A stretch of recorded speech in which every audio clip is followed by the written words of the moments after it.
Hello guys! And guys, magluluto tayo ngayon guys ng ating banana chips. So ayan guys, yung ating second batch nilagay ko kanina guys. So ayan, toasted na siya. So susunod naman natin guys, ilalagay natin guys yung ating unang niluto. Ayan sa ating mantika guys. Ayan, pinagsama natin silang dalawa. So ayan, lalagyan natin siya ng brown sugar guys. Ating brown sugar. Ayan, ganyan lang siya magluto ng banana chips guys. Simpleng-simple lang. Ayan, budbud lang natin asukal guys. Haluluin natin. Hanggang sa siya ay mag-sticky siya guys. So ayan. Halo-haloin lang natin siya guys hanggang kumapit yung asukal sa ating banana chips. Ayan.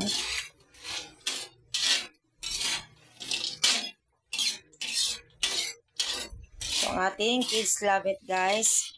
Always wanted. Kasi gustong-gusto ng ating mga chikiting ang ganitong mga pagkain guys.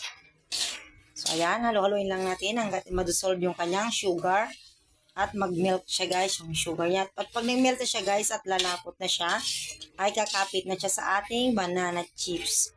Yan, pag nakita natin guys na nag-melt na yung ating sugar, so ibig sabihin nun guys is luto na yung ating banana chips.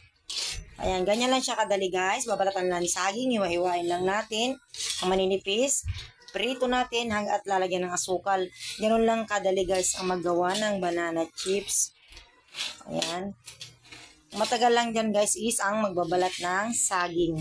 Itong ginamit kong saging guys is hilaw siya guys. Hindi siya hinog. Ayan.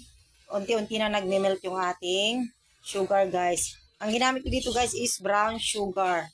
Para mas maganda ang kanyang kalalabasan. Compare sa white guys is magiging white lang din yung ano niya. Pag brown guys is mabubuhay yung kulay ng ating banana chips. Ayan. Hindi ko ganong tinusted yung banana chips natin guys. Kasi magkukulay brown siya. Pero nasa inyo naman guys kung anong gusto nyong kulay ng banana chips. Kung toasted or medyo ma-brown maigi guys or ano. Akin kasi guys gusto ko is puti-puti lang. Pero toasted siya. Ayan. Pag dinidissolve lang natin guys dito is yung sugar. Ayan siya guys. Medyo may buo-buo pa. Pero yung ating banana guys is, ating banana chips ay luto na.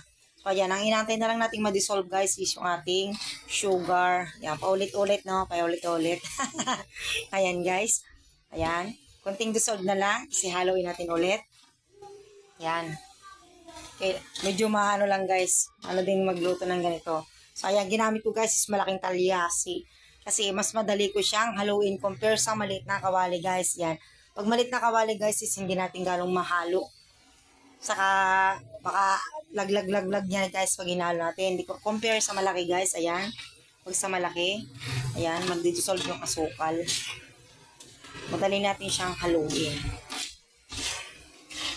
Ayan. Halo lang ng halo guys hanggang sa kumapit yung ating asukal.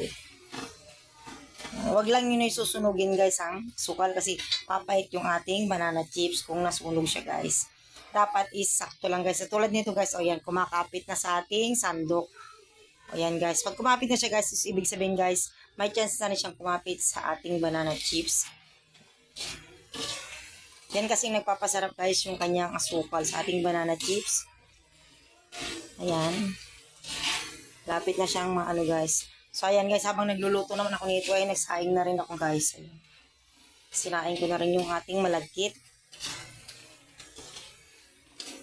Ayan. Naano na siya guys, nadi-dissolve na yung iba guys. Ayan. Mas matagal ma-dissolve ang ano guys, ang sugar guys sa mantika compare sa tubig. Ayan. Kasi guys, pag ang saging guys is tinosted na umpisa pa lang tapos bago i-mix natin yung asukal guys, masusunog na siya. Compare dito guys sa maputi-puti lang, habang tinutosted natin yung asukal is nagkulay brown na rin siya guys yung ating banana. Yun ang kagandahan nung guys, hindi dapat toasted na toasted. Kasi pag nasobrahan guys ang luto, toasted na tapos nilagay yung asukal is magiging kulay itim na siya guys or sobrang pagka-brown. Iiba na yung kanyang texture or lasa. So, ayan guys, luto na yung ating banana chips. Pwede nating patay yung apoy. Kasi ililipat na lang natin guys sa kawali. Yan, ilipat ko na lang siya ulit guys. Make sure guys, ang gagamitin yung sandok guys is may butas-butas siya. Para hindi siya sumama yung kanyang mantika. madrain yung kanyang mantika guys. Kahit di na kayo gumamit ng paper towel. Yan, pwede na siya guys. Yan.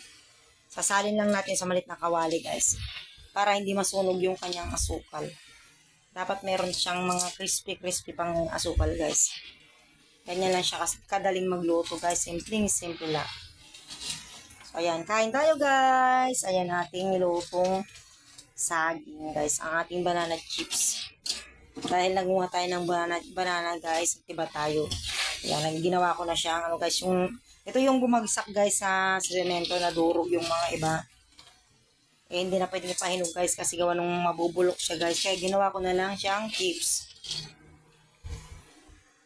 Lang guys, kain tayo. Thank you for watching.